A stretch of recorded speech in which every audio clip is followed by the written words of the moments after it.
Welcome. My name is Ariel Hoy, and I am the Executive Vice President of the Florida Writers Association. FWA is an all-volunteer, nonprofit group for all writers at all levels.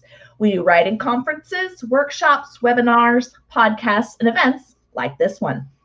Thank you for joining us at the Florida Writers Book Expo. We have 60 booths across genres with some amazing authors for you to meet.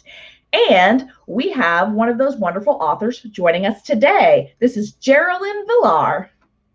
Hi, Ariel. So nice to talk to you today.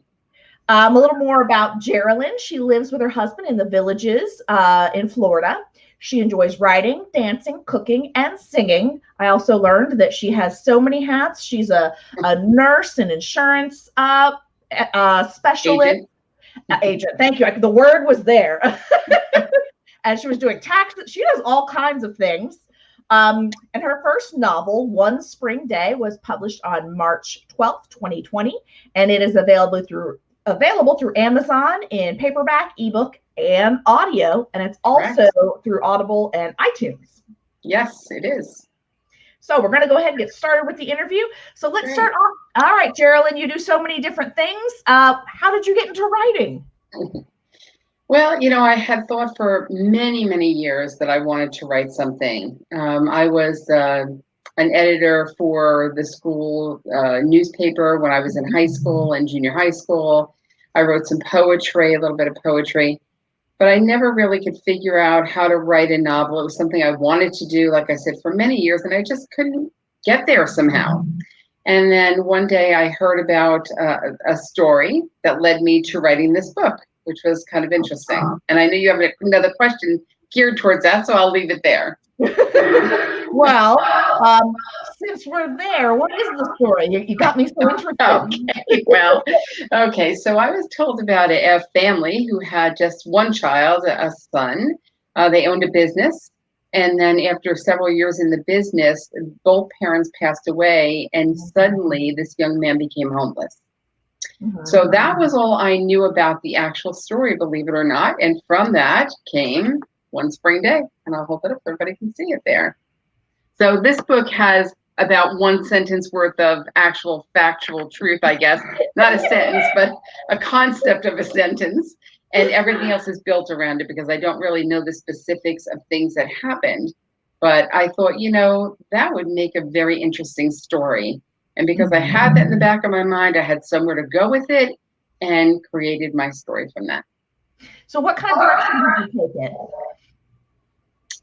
The direction of this book. Well, the book it's a mystery love story because you need to find out how this young man became homeless. Okay, so there is some mystery in there. Hopefully a very shocking reveal at the end, which would be kind of interesting to see how many people read this. A lot of people said to me, I didn't see that coming, which is exactly what I wanted.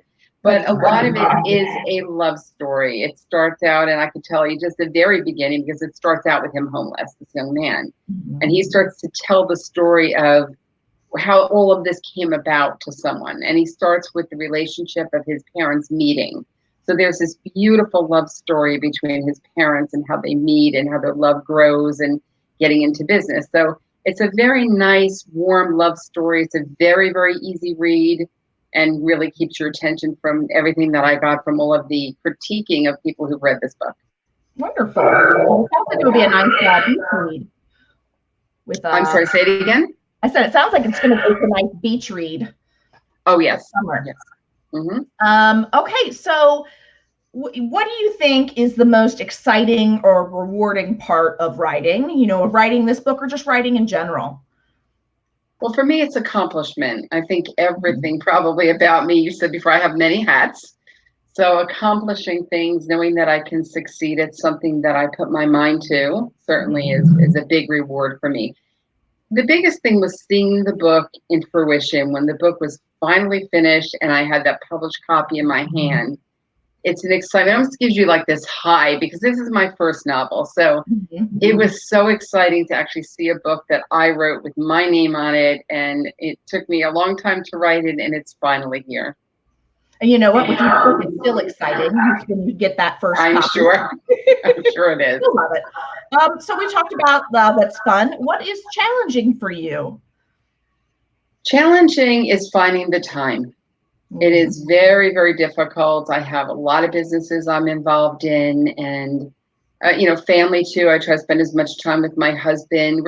I'm supposed to be semi-retired. I don't ever stop.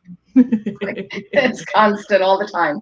But I try and make time for family and certainly for my husband, and go and do some things that are fun and do a little bit traveling when we could. Of course, with COVID, we haven't done much of that, but we're going to be getting back into that, which will be nice soon. But it's just been finding the time is probably the hardest thing. And also because of the different jobs I have, this book took me 3 years to write it, which was ridiculous. By the time the third year came up, I said, I don't care what happens, I'm finishing the book this year. It's because when I have to stop and take a break from it because of business, then I have to figure out where I left off and where I was going with the story. It's almost like trying to figure out the story all over again. So it is a little challenging. Right. And when would you fit writing time in? Like, how would you fit it into your busy days? I took a James Patterson class, and he suggested writing at the same time every day and making sure you write either like for an hour every day or two. Well, I think he probably said 2 hours every day, but to do that. And I tried that. That did not work for me because it just didn't fit my schedule. So what I do is when I am not doing something else is when I sit down and write. So, but then it'll be a huge block of time. Usually if I don't have clients to see, I have nothing going on. Now I have the whole day where I can just sit down for a while and write. And as long as it's flowing, I just keep going. That's great. What tips would you give to someone who wants to be an author? So we just kind of heard one tip from you that, write, make it work with your schedule and your own habits and type of thing. What other advice would you give for people who are interested in writing a book? I'd say to believe in themselves. You have to believe that you can do this and just write. And the other thing I would suggest strongly is don't worry about going back over it over and over and over again to correct it as you're writing. Because in the beginning, I started doing that. I couldn't get past chapter 1. I kept changing it. And someone said to me that they heard from a publisher, don't worry so much about that because when it gets into editing, we're going to have you change things anyway. Just write the book. And so don't get so hung up on having to make it perfect the first go around. It's not going to be perfect the first time. You're going to have to keep going over it, but wait until the book is done, if at all possible. I mean, there are things you're going to change, but in the editing process, you don't want to drive yourself crazy because then you're never going to get the book done. You're exactly right. I once had an editor tell me, write fast, revise slow. That's it. Yep. So try to get the story out, get it out of you, and then you can fix it. Correct. Okay, so let's see. Kind of going back to you and your history and your childhood, are there any stories from your childhood that, like your mom or a teacher would tell us about you that showed that you were going to be a writer when you grew up? Probably an English teacher because of the poetry and not only just writing some poetry, but I have one teacher, I believe it was in high school, who had us dissect a song and tell the meaning of what that song meant. And that's basically like looking at poetry and trying to figure out what the author meant by this. And there was such an awakening to me, like a light bulb going on to realize that this song told a story. It wasn't just a song. It had so much meaning to it. And I think being able to do that, maybe not everybody can, or maybe not everybody realizes they can, show that at least I had that creativity side to be able to see beyond what was right in front of me. That is a so does any of your poetry talents kind of make their way into your novel writing? No, probably none. I gave, not that I gave one up. I just kind of put that aside. I didn't do a tremendous amount of it. I did some when I was in school. I did some a few years ago. I recently probably did another little short piece, but I think I actually like writing a full story better than the poetry. That was an interesting thing. And then the other thing from childhood, not to say that anyone would know that I would be a writer, but my father wrote for his school paper. And my oldest son has a degree in journalism. and is a librarian, children's librarian. And my youngest son is also very talented in writing and expressing himself. And then I have a niece, which is my brother's daughter, who also wants to write. So I think somewhere in that line, writing is just in the family. Oh, that's really cool. You guys all share that. Yeah. But I'm the only one who wrote a book so far. So there you go. That's because I have this driven side of me. It just doesn't stop. I hear that. I can relate to that. Oh my goodness. So what else from your life makes it into your writing? Do you have any like hobbies or any of your professional knowledge? What ends up kind of working its way into the book as you're writing? Well, since I've only written this one book, actually I'm on a sequel, but since I've written this one book, I would say it's a lot of it is my personality. There's a lot of the interaction with the parents when they meet and their relationship. A lot of their relationship, there are similar things into the way my husband and I react with one another, things that we do, things that how we express our love to one another, the hand holding, or the, just little things that are in there. So there are little pieces of us that are filtered through this book.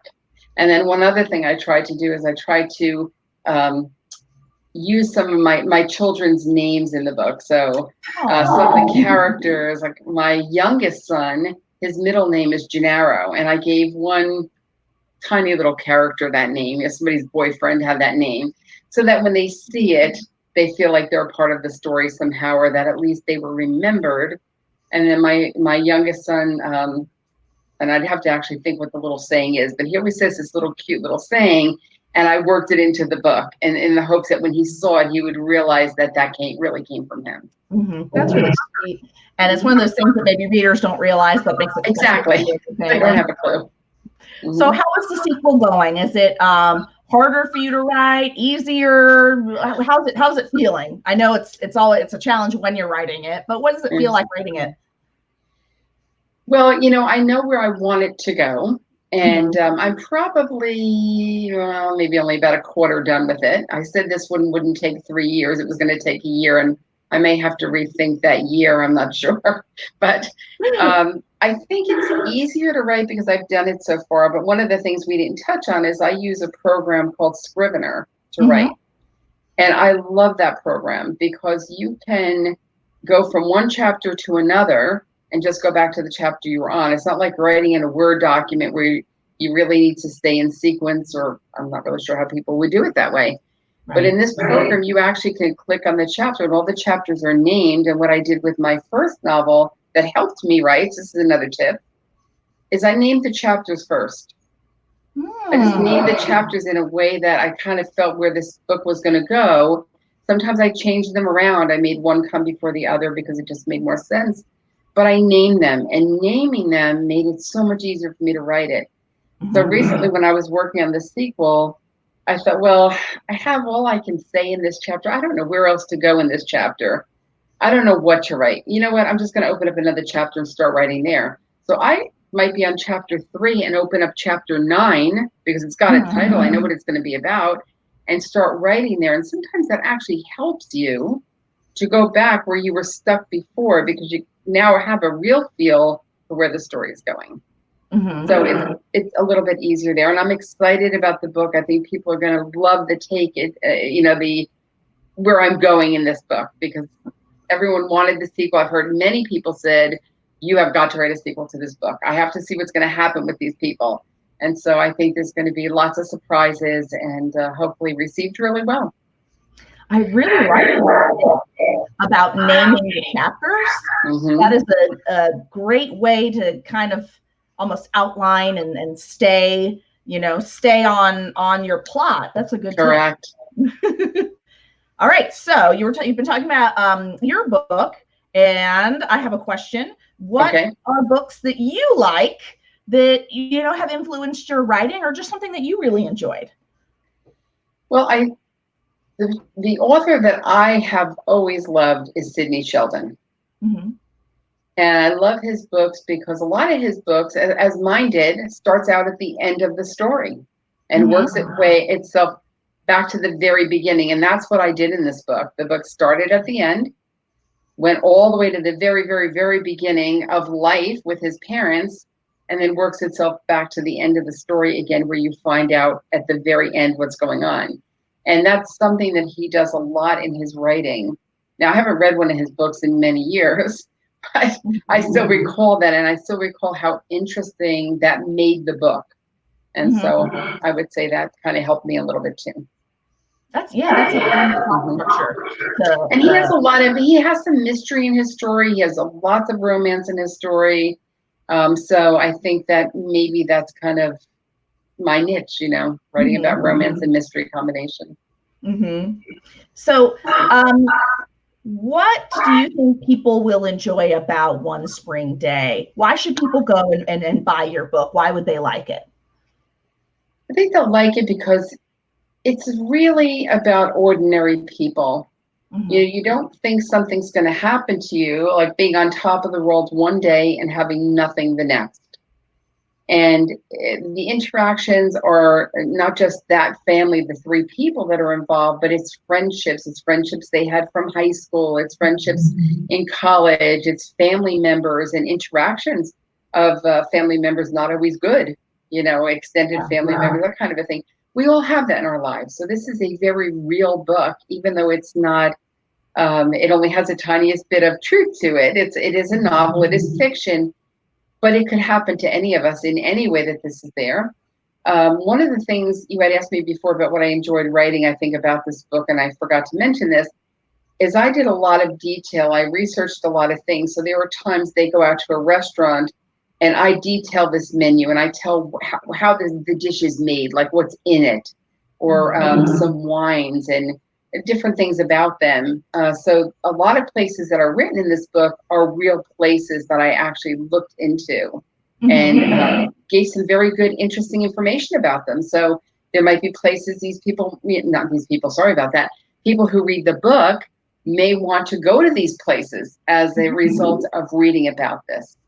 So it's good. It's a fun read. It's a little larger print, so people who have a hard time reading small print or it's just a little strain on their eyes, it's a very comfortable, very easy reading book. And it's exciting. It has a nice little twist at the end. And what is your favorite feedback that you've gotten about the book? Is there like an Amazon review or someone that's told you something? What's kind of your favorite thing that you've heard about the book? Well, probably my favorite thing was my husband walked in after reading it and said, "Wow." Wow. That means a lot because my husband does not read anything unless it's the newspaper. That's it. And so he read this book from cover to cover and just could not believe it. And he was the first one who said, "You have got to write a sequel to this book." And since then, almost everyone on Amazon has said how much they loved it, and many people have asked for a sequel. So I think the people asking for a sequel, because that speaks volumes to how this book was written and how entertaining. That's what we want from our books, is to be entertained. How entertaining this book is for people to read, that it really keeps their interest. A lot of people said it's a page turner. And that's great feedback. So coming next from you said you've been working on the sequel. Is there anything else you have in mind or that maybe you're working on the side? Well, the other thing I'm working on, I actually self-published a cookbook when my youngest son, actually when I was pregnant with him. So he's going to be 27, so 28 years ago. And it was a low-fat cookbook. It was the low-fat craze back then. It's not really so much now. But I am actually trying to revamp that book a little bit. There were some recipes that I didn't think were so great. And there are lots of great ones, but there were some that I just weren't right. And some other experience I've had now so that I can make them better. So and I don't like the cover. It was back at a time where you basically were doing everything in DOS. There was no Windows and there was no graphic arts or anything like that. My oldest son actually created the graphics pixel by pixel for that book. Holy cow. I know. So I'm trying to recreate that book. So I'm actually redoing some of the recipes, putting some of them as is. And then some people have said, but I want the recipes that you keep making and putting up on Facebook, all these great pictures of things, because I also cook and I bake. And so I said, okay, I'll put a cookbook out with those things. So I'm working on the old cookbook to make it a little bit better, and then I'm going to make another cookbook of things that I typically would cook every day that are not low fat or low in calorie necessarily, and the sequel to this book. So yeah, I've got lots of stuff on my plate. So I hope everybody checks it out, and I look forward to people buying the book, reading it, and really enjoying it. Yes, and thank you so much for being here and chatting with us and sharing about One Spring Day. Everyone be sure to go to Geralyn's booth and check it out. If you are interested in learning about the Florida Writers Association, you can visit floridawriters.org. And thank you so much for being here. Thank you, Geralyn. Bye, Thank you for having me. Bye.